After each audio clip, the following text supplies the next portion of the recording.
Good afternoon to our viewers in Germany and good morning to our viewers in the United States.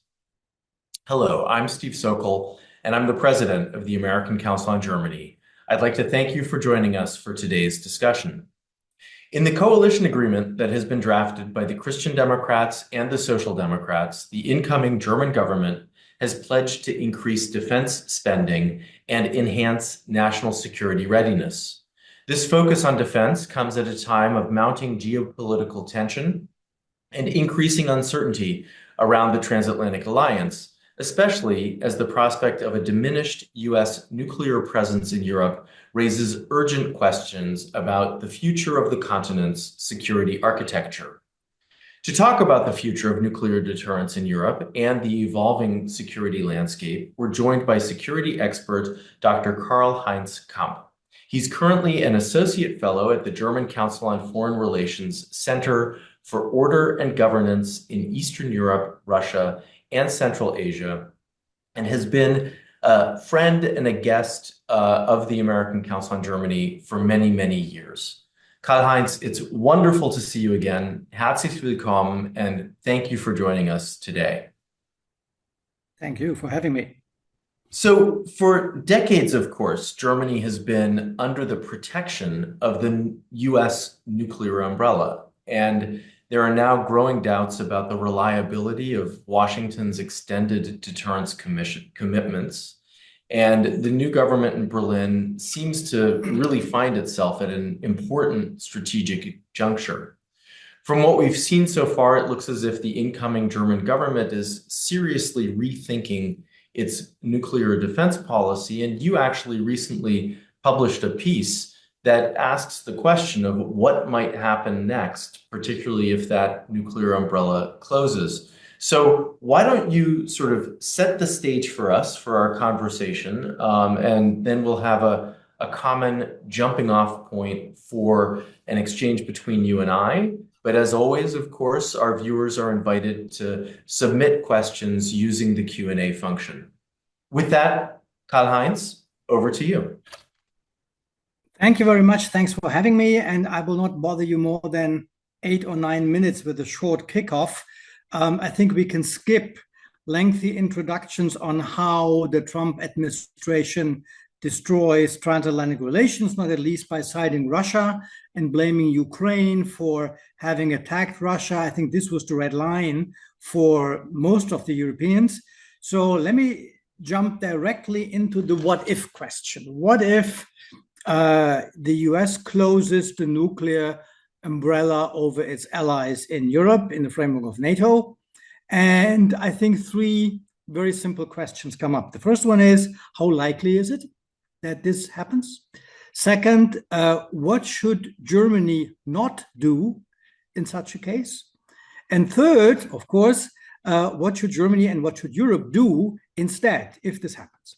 So let me start with the likelihood questions. I personally don't regard it as particularly likely that the US closes the nuclear umbrella, mainly for 3 reasons. First, extended deterrence, which means the promise of the nuclear power US over its non-nuclear allies to provide its deterrence over its national boundaries to the territory of the allies.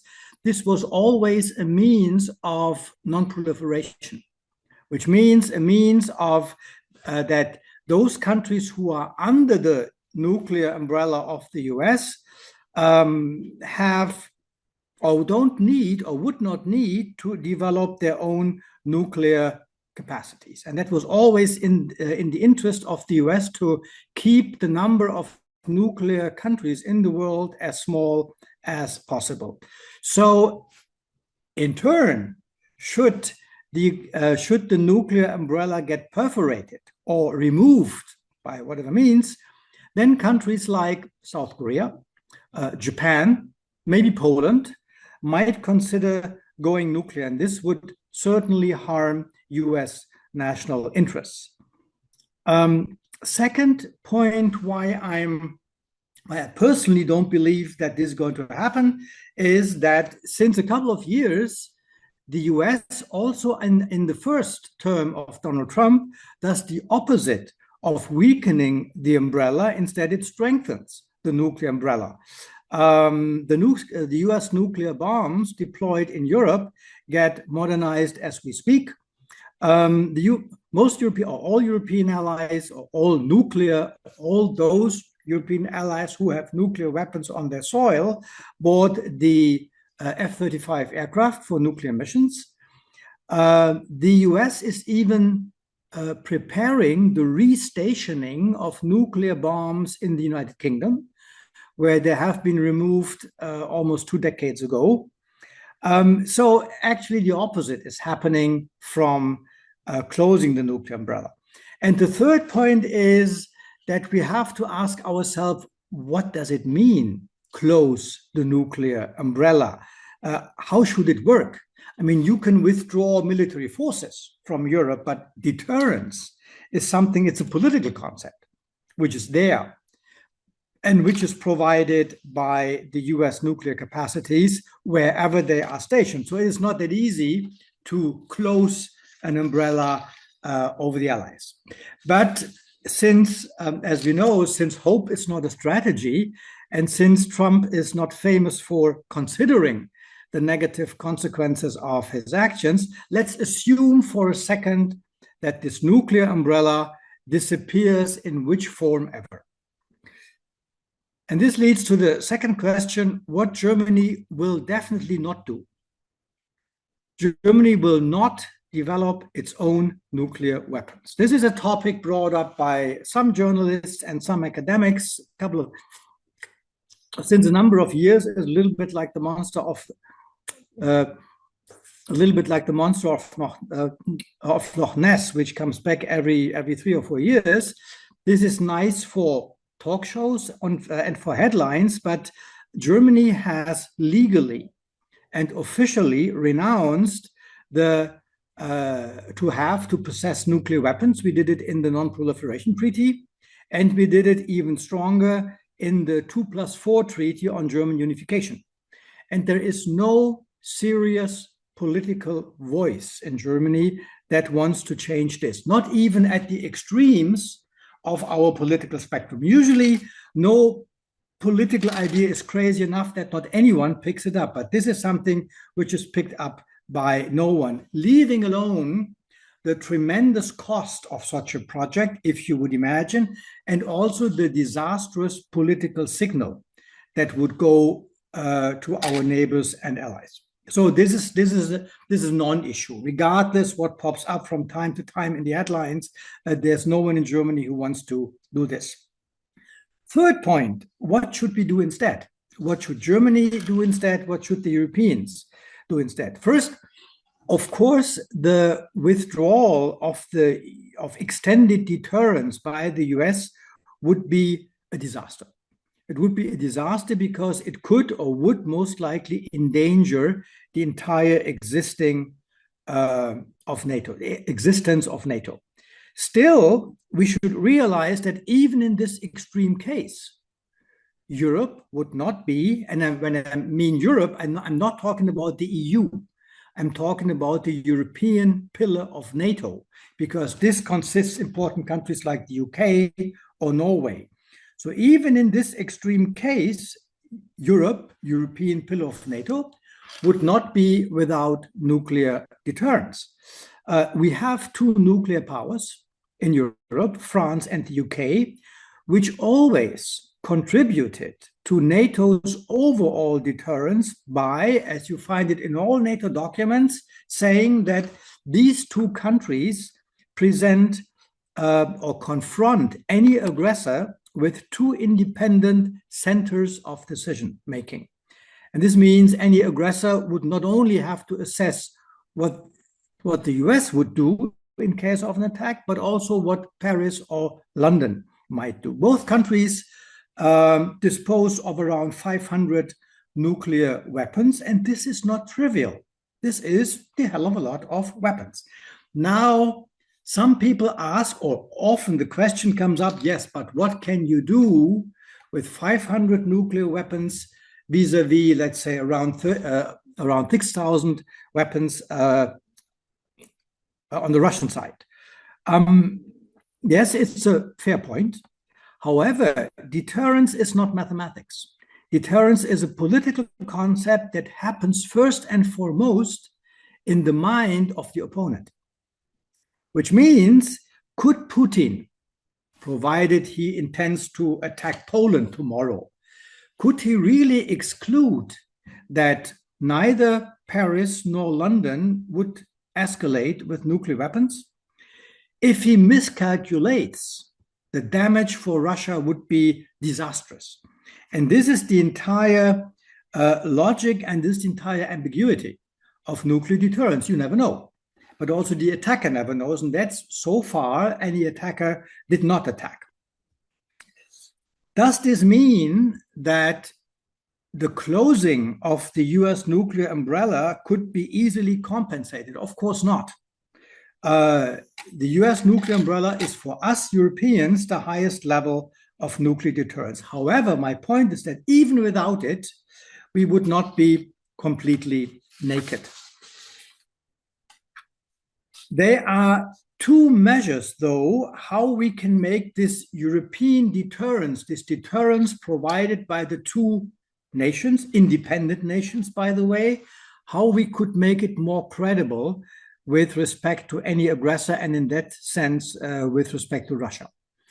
The first measure already takes place and hopefully gets intensified is a closer coordination between British and French nuclear strategies. There is since many years a nuclear dialogue going on between Paris and London under the so-called Lancaster House treaties.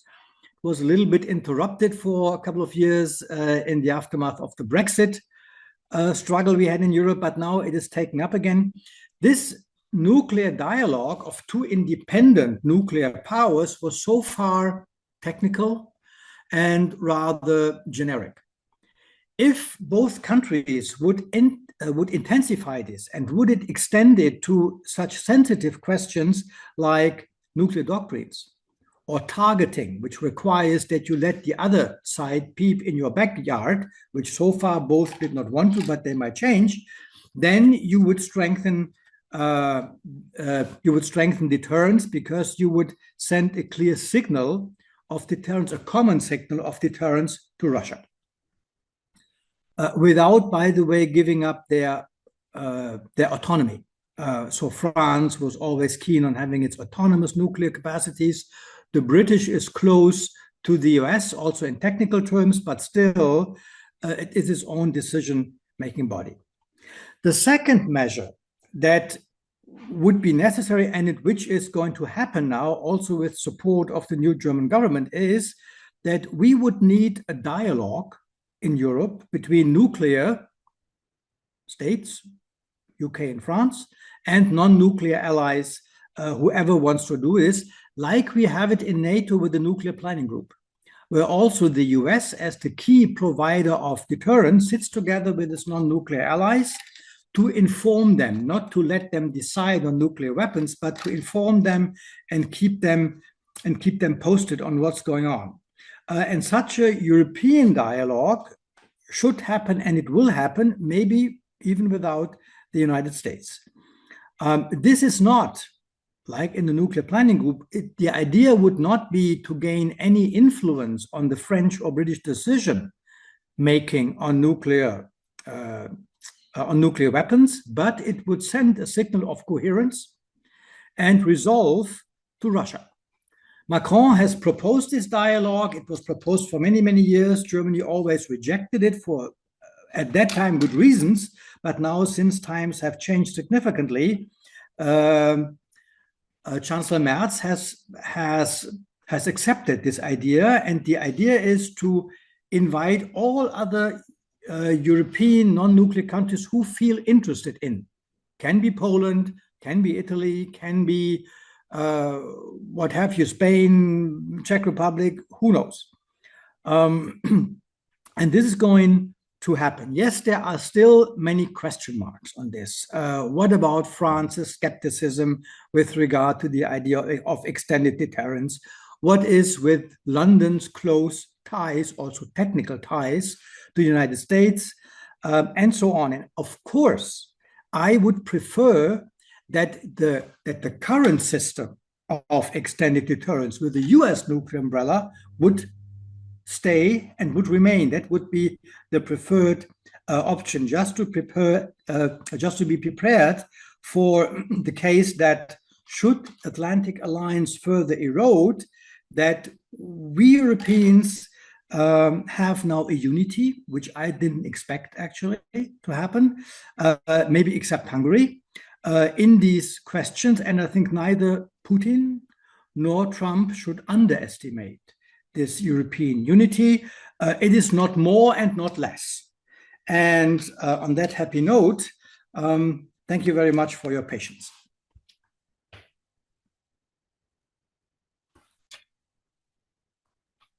You are unmuted. Thank you. I had muted myself so that I would not interrupt you during your presentation, but I was just saying that that was a great way of setting the stage for us, and you actually covered a number of things that I had wanted to ask about. But let me maybe sort of pick up on a few of the threads that you've touched on, and then we can dig a little bit deeper. I think most of our listeners and most of our viewers understand why Germany has been reluctant to have its own nuclear weapons, both from its standpoint, but also from the standpoint of its neighbors. And you talked about the Nuclear Non-Proliferation Treaty, as well as the 2+4 Treaty that ultimately led to German unification. And in both of these treaties, Germany committed not to seek its own nuclear weapons, and that's undoubtedly part of the framing of the incoming German government right now. But can you maybe talk a little bit more about how this debate has been evolving in Germany? I think some of our viewers and some of our listeners have picked up on some of the headlines that have been made by some of the talk shows that you were alluding to, where, you know, the suggestion has been made whether or not Germany should become a nuclear power. You dismissed that, but tell us more about how this debate is unfolding and where you see the different advocates for the different viewpoints and positions. So now you're muted.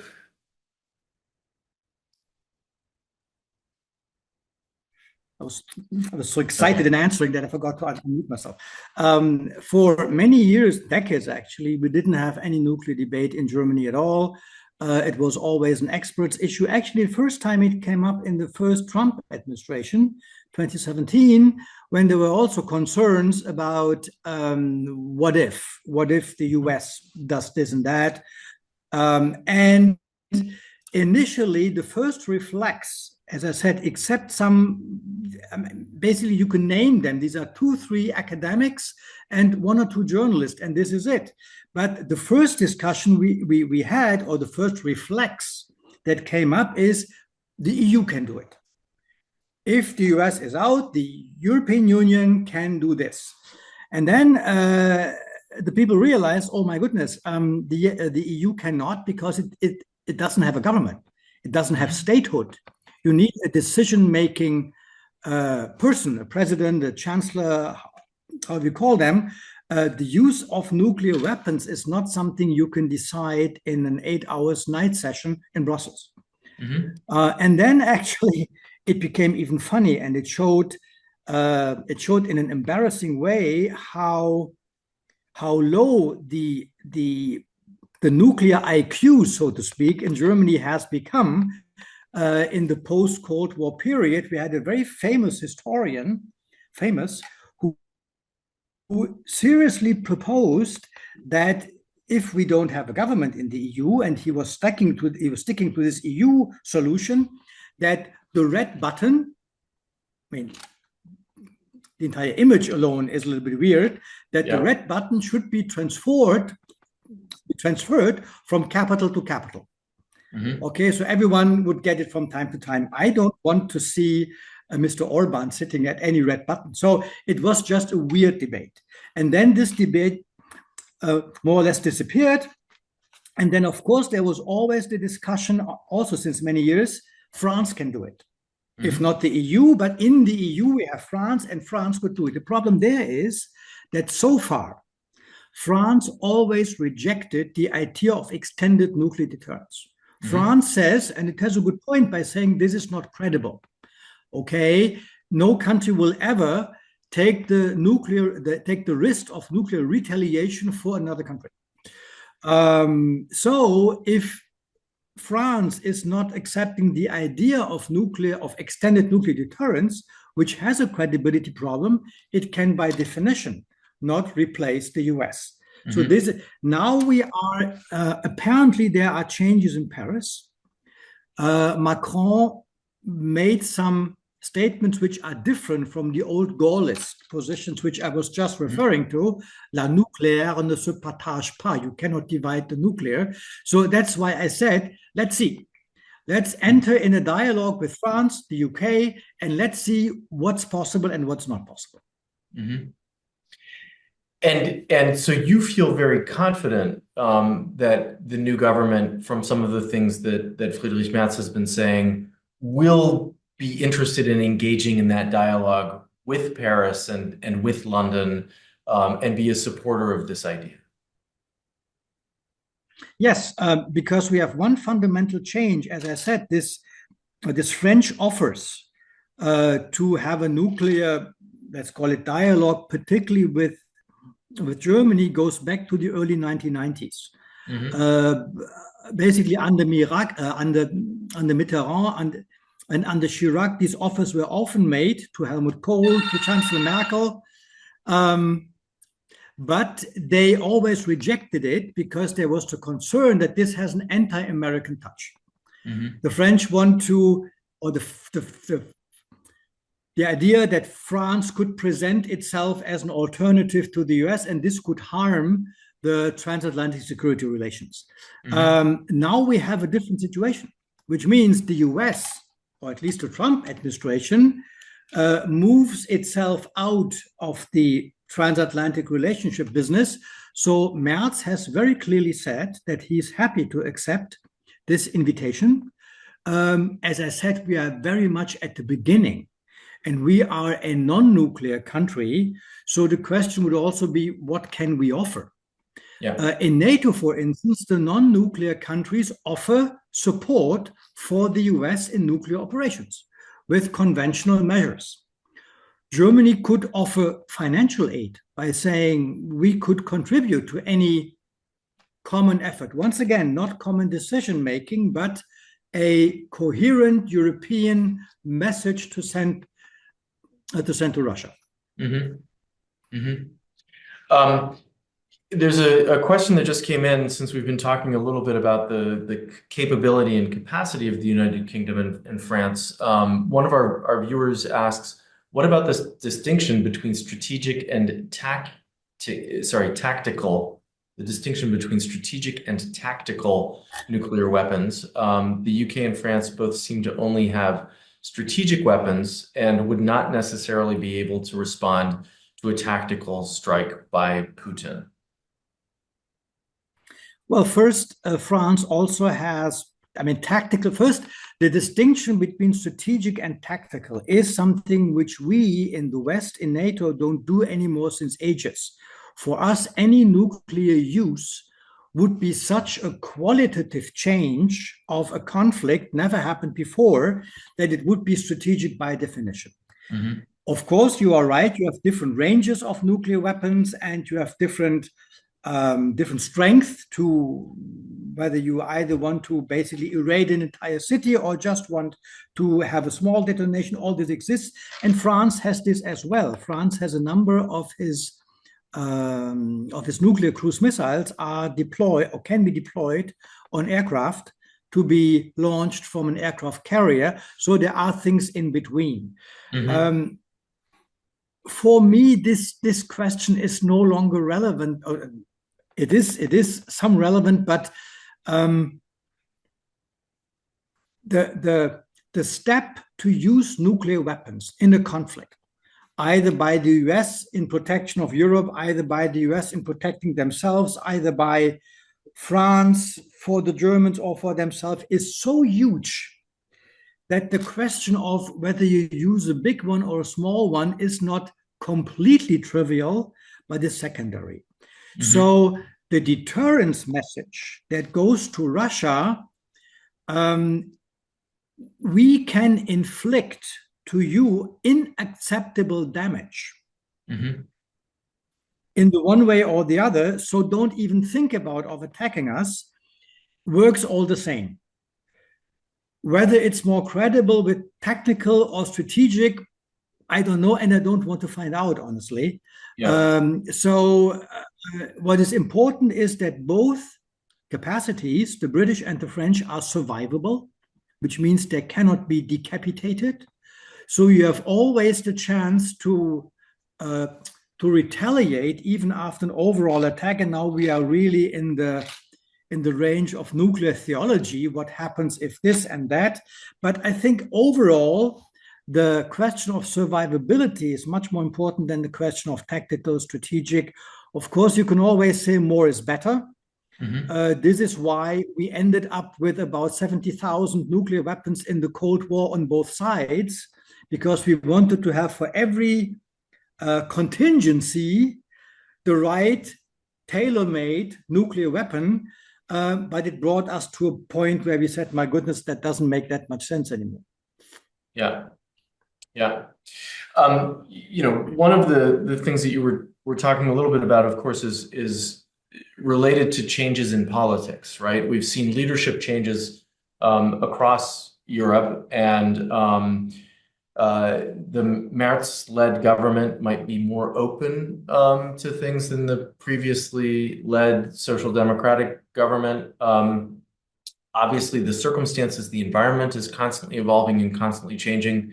But one of our viewers is also curious about sort of political change in France, the kinds of conversations that a Chancellor Merz might be able to have with a President Macron might be very different if there's a change in government and a change in leadership in France. And the viewer goes so far as to say, wouldn't these negotiations become questionable or obsolete with, for example, a President Le Pen, were it to come to that? Obviously, the new government in Germany is going to be in a very difficult position as it tries to navigate this situation. To what degree do you think that Merz and people around Friedrich Merz are thinking about decisions that could be made today that might not have the same kind of reliability even 2 years into the future? Well, this is something that can always happen. The political situation in France can change. The political situation in the UK can change. The political situation in Germany has changed. But you cannot, so to speak, preemptively not to do something just by being concerned that if in case that Mrs. Le Pen comes, things are changing. Moreover, we see it, I mean, since I'm living in Italy, we see the difference here. That Meloni was initially, before she took power, she was denunciated of a right-wing, post-fascist person. She is a conservative, but I think she is very strong transatlantic. She was pro-Ukraine support from the very first day. So as a surprise, we have for the first time a professional government, or since a long time, a professional government in Italy. So it is not taken for granted that even under a Le Pen leadership or one of her clones, that they would fundamentally oppose national security interests of France. So I don't know what would happen, but for the time being, with the current team of Starmer and Macron, and there indeed Germany was missing for a number of times. First, because of lame duck effect. B, Scholz, and I'm not doing any party politics here, but Scholz was not a foreign policy chancellor. He missed, or he neglected the talks, the consultations, the relations to our neighbors, the big ones, UK and France, and the smaller ones, Poland, and even the smaller ones.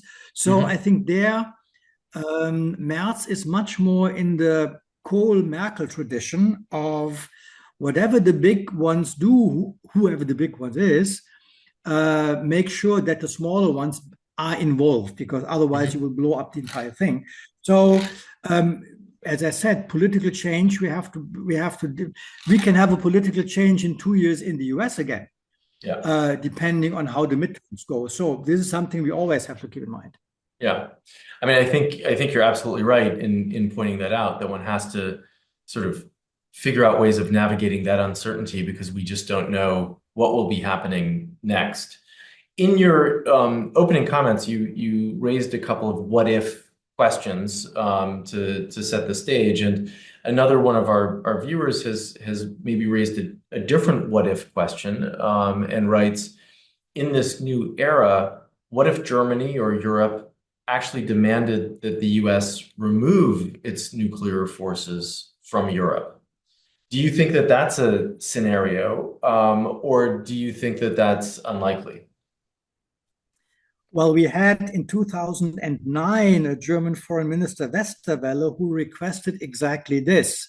At a time when there was the belief that we don't need nuclear deterrence anymore. We are encircled by friends. This entire nuclear business is old thinking. And he believed that he could score domestic points with this, which was a miscalculation. Today, there is no voice in Germany that wants to do this. It was very interesting that the Social Democrats are usually from their genesis, from their DNA, are a more or less anti-nuclear party. When Poland was saying, even 2 years ago, wait a minute, if the threat now comes from Russia, then it would make much more sense if the US nuclear weapons would not be deployed in Germany and in Holland and in Belgium and in Italy as they are now, but it would be better to have them more to the east. So why not put them to Poland? And Germany, all of a sudden, Scholz said, wait a minute, because they also realized having nuclear weapons on our soil is basically a political symbolic issue, but it increases your influence in NATO and in the nuclear planning group of NATO, because these countries have a special say. So, and it's one other interesting thing is that in June 2022, 4 months after the attack on Ukraine, a public poll in Germany found out that 52% of the Germans were in favor of the presence of US nuclear forces on our ground. And 65% of these supporters were voters of the Greens. I couldn't believe my eyes, because I still recall the big anti-nuclear discussions we had in Germany in the 80s. So things have changed fundamentally. We have 85% of the Germans being in favor of raising the defense budget. We had an election campaign 2 months ago, and usually in election campaigns you try to paint everything rosy. You don't want to bother the people with negative news. There was one party in Germany that requested defense budget of 3.5%. Who was it? The Greens. So the change in Germany is fundamental.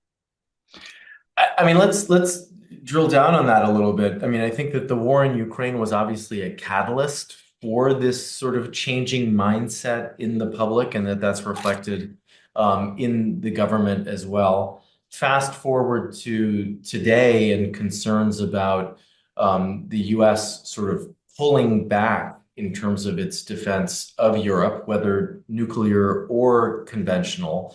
And so this has led to really sort of a fundamental reassessment or reevaluation of German security and its deterrence position.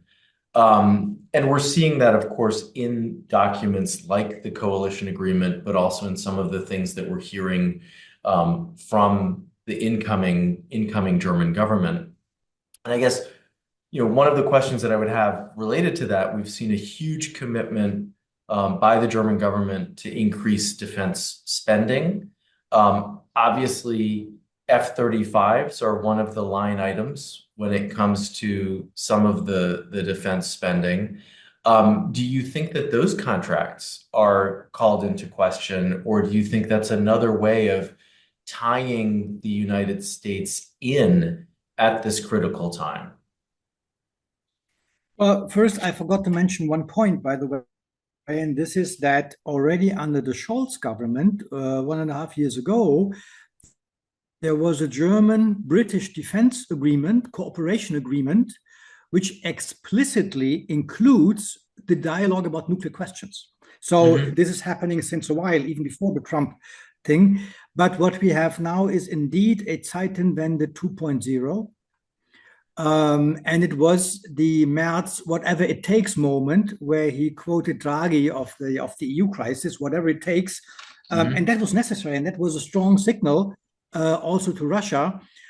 Whether we now start questioning the F-35 procurement, I don't think so. Because, I mean, how to say this in a polite way, but one advantage of this entire weird or hyperactive Trump administration now is that they're changing their mind basically 3 times a day. So we saw this with the tariffs. So whenever they realize, oh, things are, my goodness, this might cost money, then they reverse all the positions. So I would not always fall into alarm by anything Donald Trump says, because he might change his mind, or he does, basically within a few hours, and then to change it again. So it would be too early. And this is why I think also with regard to the tariffs, just to take another example, it was good from the EU not to immediately counteract with counter tariffs, but to say, let's check what can be possible. Because we want to avoid, and that's the same with the F-35, we want to keep the harm for ourselves as low as possible. So now putting the F-35 into question, which have a nuclear certification, which you would not get for any European aircraft, provided we have it, would be way too early and way too quick. I mean, I guess. Let's see. My goodness, they are not coming before 26, I think, the first F-35. I mean, I guess, Karl-Heinz, I mean, one of the questions that leads to is how do you see the incoming government navigating this sort of incredible uncertainty and almost Willkürlichkeit or randomness coming out of Washington? Do you have any insights on that? I mean, you talked about the security side of things, but also the tariff side of things. We are all engaging in and following we're all following or navigating. We're all navigating this period of incredible uncertainty, and it proves to be incredibly difficult to do that. Well, we have some lessons from the first Trump administration, and that was a time when also we were confronted with the same kind of insecurity and with the same kind of volatility of discussion of certain decisions changing every day. And at that time, many European countries tried to establish bilateral relations to Trump by saying, whatever the EU does, which you might not like, Mr. Trump, but we, the Poles and you, the Czechs and you, we might do something bilateral. Poland was even ready to build a US military base on its expenses and call it Fort Trump. So this time, The fundamental difference was the Vance speech in Munich and the treatment of Zelensky in the White House in the Oval Office, where the first lesson was the US is no longer sharing, or the Trump administration is no longer sharing what we believed are common Western values. Yep. And the second thing is that, I mean, turning the things around by saying Russia is actually the victim is something that was a no-go for any European country. Maybe for you, maybe for Hungary. So you don't have any individual attempts to work with the US, but you had a huge amount of solidarity. And I was surprised how when then Zelensky was in Brussels, how warmly he welcomed. Immediately, the help for Ukraine was speeded up, and so on. So we have a different situation now in Europe, which means also another insight was, and that was something in the pre-campaign phase of the Merz government. There's always the question: are we prepared for a Trump government? And what can we do to be prepared? Do we have the right connections? Do we know the right people to talk to? And at the end, we realized you cannot be prepared for such an administration. You cannot be prepared for a vice president who leaves our basically common ground of values. You just have to deal with it. And this is why I think lesson number one is European coherence still happening. That the fact that now Meloni is in the White House, she has been very intensely preparing this meeting with von der Leyen and with European leaders. So it is not that Italy goes there to try something bilateral. So lesson number one, coherence. Lesson number two, don't give in. Don't show weakness. And lesson number three, don't get alarmed by every step Trump does in the morning. He might change it until the afternoon. Yeah. I mean, in that sense, you know, this notion of sort of staying calm, I think is a very important one, and not reacting to each and every one of the pieces of news that's coming out of the White House.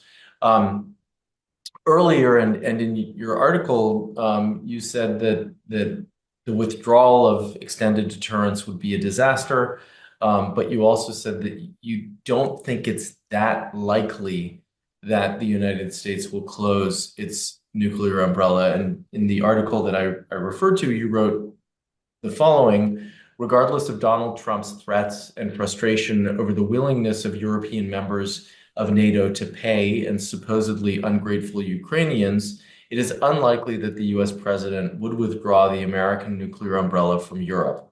Doing so would harm the United States itself and weaken America's defense industry. I guess I have sort of two questions for you. One is, how aware do you think American politicians and leaders are about that sentiment that you described?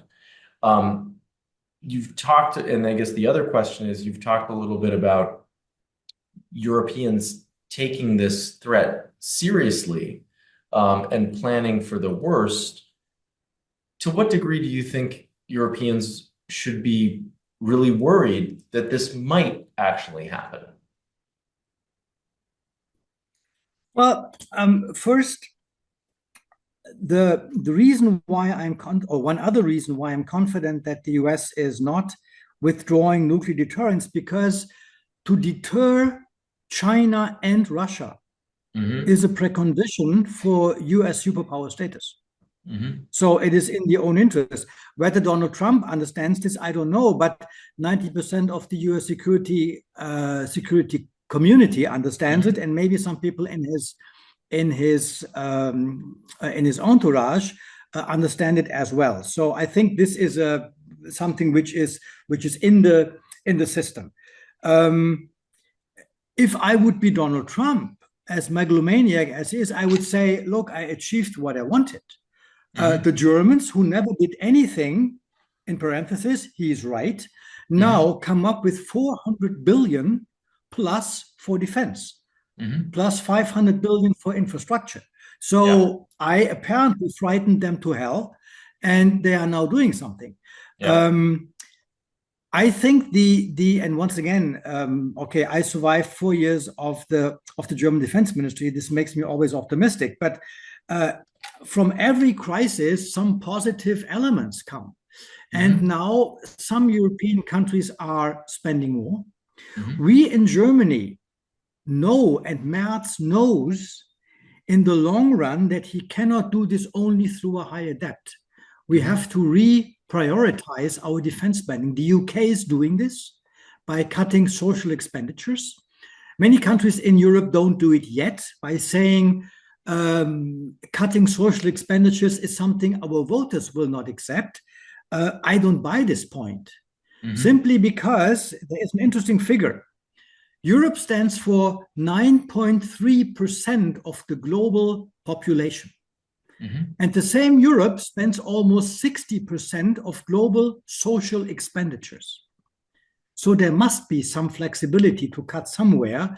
And I think this is a challenge we have in the next. And this requires also leadership, and this requires also the explanation of this need to your public.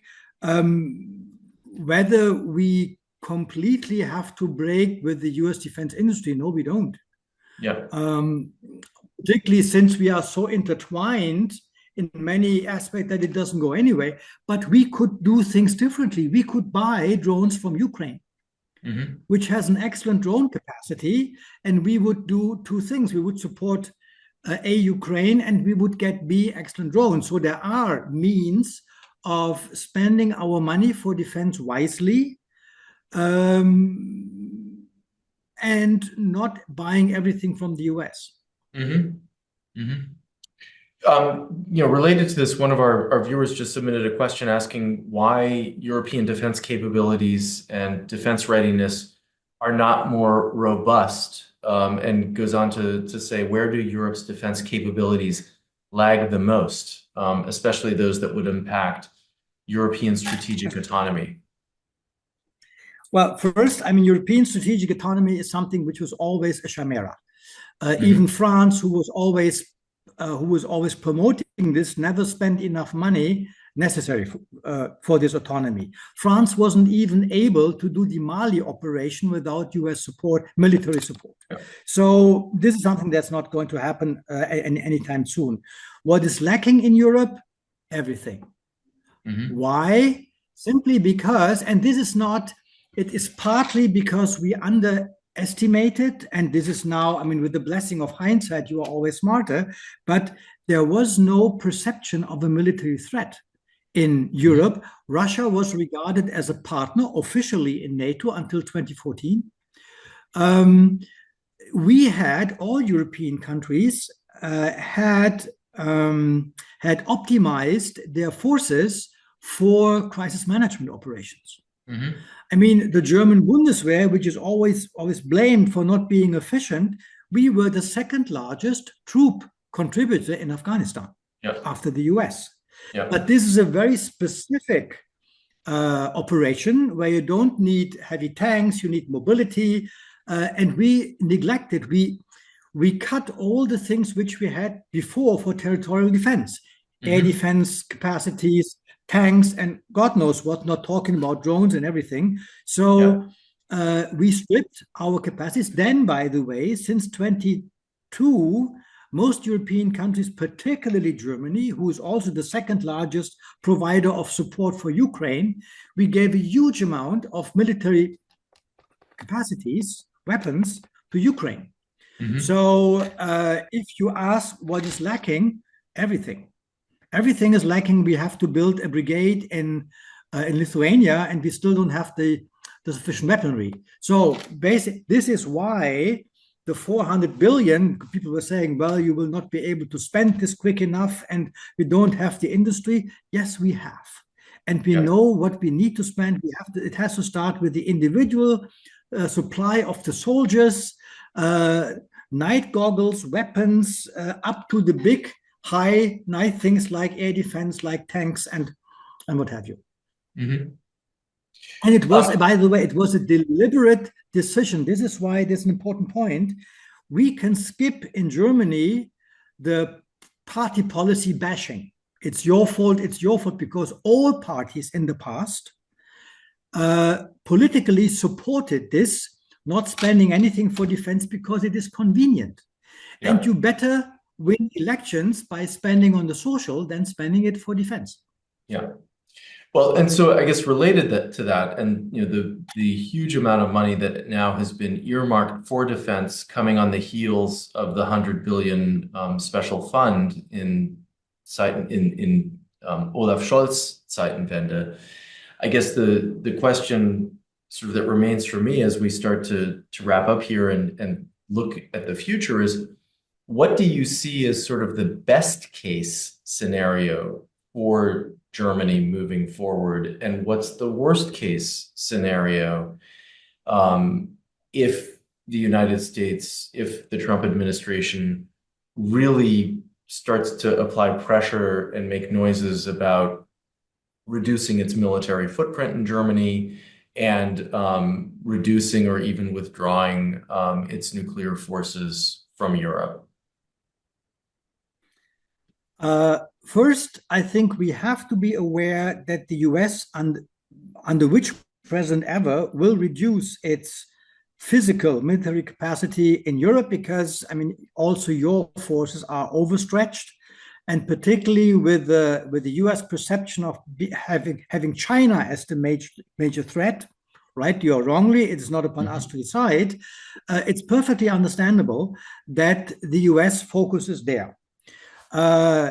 In the meantime, by the way, I think Europe would be able to defend itself alone against Russia, simply because Europe got stronger. In the recent years, we have now Finland and Sweden in NATO. We all spend more for defense, and Russia gets weaker. Russia is not a superpower anymore, neither economically nor militarily. They are burning, or they have burned literally their military capacities every day. So this is possible. It is important. The best case would be that this European capacity to defend itself would be arranged in a harmonious way with the US by saying, look, please, Europeans, understand you have to do more. We basically defend your interests also in Asia because you're not able to operate there, most of you. So this is a new transatlantic bargain. That would be the best case. The worst case would be that we split. So Europe would defend on its own, but in a negative way by having split it from the US, because I think most of the things of what the Trump administration is doing now will harm the US itself in the long run. And we should not be happy about it, because it would harm our still closest ally, who has a weird government for reasons I don't have to comment. But I think in the long run, this is why, by the way, you find in the coalition agreement not that many critical wording to the Trump administration, by saying hopefully better times will come. And still, the US is our closest ally also with regard to values, full stop. That's a great way to end, in a sense, right? Because it is a tone of optimism, and it's an important reminder about how strong the bilateral relationship is, even as we go through ups and downs and ebbs and flows. And we've both talked about, this is a very challenging time for the partnership, for the transatlantic partnership. But at the end of the day, it remains a critical partnership for security reasons, but also for economic reasons. Absolutely. Well, Karl-Heinz, I want to thank you very much for speaking with us today. This has been a very thoughtful and thought-provoking discussion. I think that there is a lot to follow in the weeks and months ahead as this continues to evolve. But it is important for us all to know a little bit more about the debate that's actually taking place within Germany as it comes to rethinking its own defense and the security architecture that Germany has. So many, many thanks for sharing your expertise with all of us. Thank you. It was my pleasure. And have a good time in the US.